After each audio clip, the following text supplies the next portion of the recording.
নমস্কার, আমি ডায়েটিশিয়ান শ্রেয়া চক্রবর্তী। আজকে কিছু টেস্টি ব্রেকফাস্ট মেনু নিয়ে এসেছি। এগুলো স্পেশালি বাচ্চাদের কথা মাথায় রেখেও আমি বানিয়েছি, কারণ মায়েরা খুব মানে খুব টেনশনে পড়ে যান যে টিফিনে কি দেওয়া যাবে। তো এগুলো খুব ইজি, তাড়াতাড়িও বানানো যাবে। আর এগুলো ডেফিনেটলি হেলথ বেনিফিটসও আছে, তো হেলদি ডেফিনেটলি। তো চলে আসি এবার আমরা সেই মিল প্ল্যানগুলোতে। ফার্স্ট বলবো, আটা আর ময়দা মিক্স করে, কেউ কেউ চাইলে আপনারা শুধুই আটাও ইউজ করতে পারেন। তো আটা ময়দা মিক্স করে আর তার সাথে মিল্ক অ্যাড করে একটা সুন্দর প্যানকেক বানানো যেতে পারে। এবার আটা ময়দা মিশ্রণে আস্তে আস্তে করে মিল্কটাকে অ্যাড করুন যাতে লাম্প ফর্ম না করে। আর এর সাথে মেশাবেন হানি বা জ্যাগারি পাউডার, রিফাইন্ড সুগার নয়। তো এরপরে একটা নর্মাল, খুব জলীয় নয় আবার খুব বেশি টাইটও নয়, একটা মিডিয়াম একটা ব্যাটার বানিয়ে এটাকে আস্তে করে, যেটা হিটেড প্যান তার মধ্যে একটু অয়েল ব্রাশ করে নিয়ে সেটার উপর যদি স্প্রেড করতে থাকেন একটা হাতা দিয়ে, তাহলে দেখবেন যে একটা সুন্দর, দু সাইডটা অবশ্যই উল্টে পাল্টে দিতে হবে, তাহলে একটা প্যানকেক তৈরি হয়ে যাবে যেটা খুবই টেস্টি। আর এই প্যানকেকটা যদি দুটো প্যানকেকের মধ্যে একটু চকলেট সস বা জ্যাম লাগিয়ে তার মধ্যে একটু ফ্রুটস দিয়ে দেওয়া যেতে পারে, সেটা কিন্তু খুবই টেস্টি হয়ে যাবে। আর বাচ্চারা খুব মানে আনন্দ সহকারে এই টিফিনটা খাবেন। বাচ্চারা কেন, বড়দের দিলেও এটা খুবই হেলদি। অবশ্যই মাথায় রাখতে হবে যে ডায়াবেটিক নয় বা অন্য কোনো হেলথ প্রবলেমস নেই, কিন্তু এমনিতে একদিন ট্রাই করা যেতেই পারে। এরপরে চলে আসি, সেটা হচ্ছে রুটি রোলস।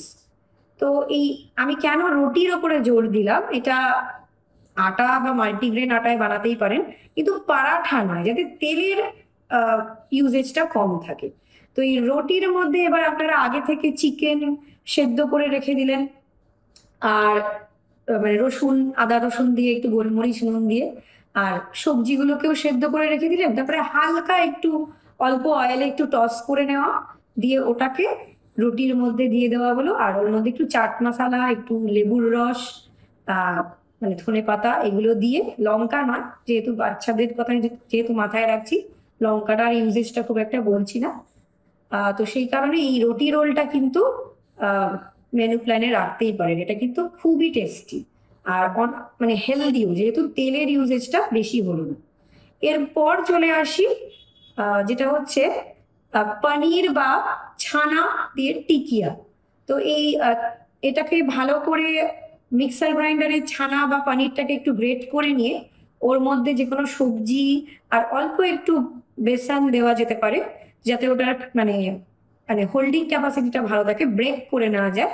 তো ওটাকে হাতে একটা অল্প গোলাকার শেপ দিলে, মানে একটু চ্যাপটা, সেটা যদি অল্প ব্রাশ অফ অয়েলে প্যানে আপনারা ওটাকে দু সাইডে উল্টো পাল্টা করে আস্তে করে, মানে বেশি তেলে নয়, যদি একটা মানে একটা পানির কাবাব টাইপের হয়ে যেতে পারে। এটা এবার আপনারা যেটা বললাম একটু আগে, রুটির মধ্যে দিয়ে রোল হিসেবেও খাওয়া যেতে পারে, বা ব্রাউন ব্রেড নিয়ে ওটাকে স্যান্ডউইচ করেও আপনারা খেতে পারেন। তো এটাও কিন্তু একটা খুব টেস্টি মিল। এরপরে আমি বলবো ভার্মিসেলি উপমা। ভার্মিসেলি মানে হচ্ছে সিমুই। সিমুই হয়তো আপনারা সবসময় দুধের সাথে মিষ্টি করেই খেয়েছেন, তো এটা কিন্তু ট্রাই করা যেতে পারে।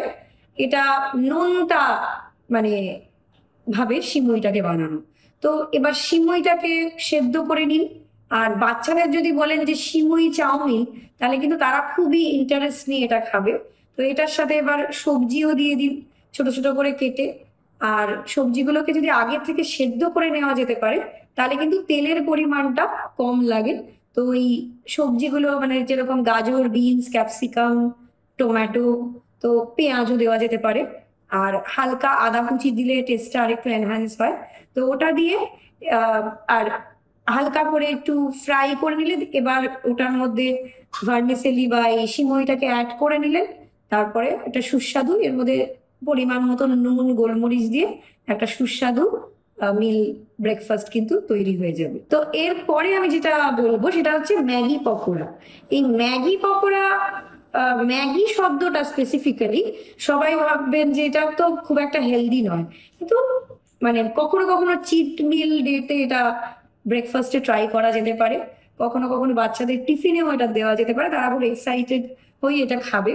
তো এই ম্যাগিটাকে ভালো করে সেদ্ধ করে নিতে হবে। মশালাটা দেওয়ার কোনো দরকার নেই, মশালাটাই অ্যাকচুয়ালি খুব একটা হেলদি নয়। তো অল্প নুন দিয়ে ম্যাগিটাকে সেদ্ধ করে নিই। এবার ম্যাগিটা নিয়ে ওটার মধ্যে একটু বেসন আর ম্যাগিটার আহ, গোলাকার সাইজে হাতে নিয়ে যখন বানাচ্ছেন, তো ওর মধ্যে একটুখানি ছোট করে কেটে একটু চিজ দিয়ে নিন, আর নুন গোলমরিচ পরিমাণ মতন দিয়ে এরপরে ওটাকে বেসনটা যেটা আছে সেটার মধ্যে আহ, গুলিয়ে তারপরে ওটা আপনারা ডিপ ফ্রাই এটা করতে হবে। একটুখানি আনহেলদি হলেও কিন্তু মাঝে সাঝে চিট মিল ডেতে এটা ট্রাই করতে পারেন। এটা ভালো করে ডিপ ফ্রাই করে ভেজে নিয়ে দেখবেন যখন ওই চিজটা ভেতরে মেল্ট হয়ে যায়, এটা কিন্তু খুবই একটা টেস্টি ব্রেকফাস্ট হয়ে যাবে। তো আশা করি এই মিল প্ল্যানগুলো আপনাদের ভালো লাগবে, ট্রাই করতে পারেন। নমস্কার।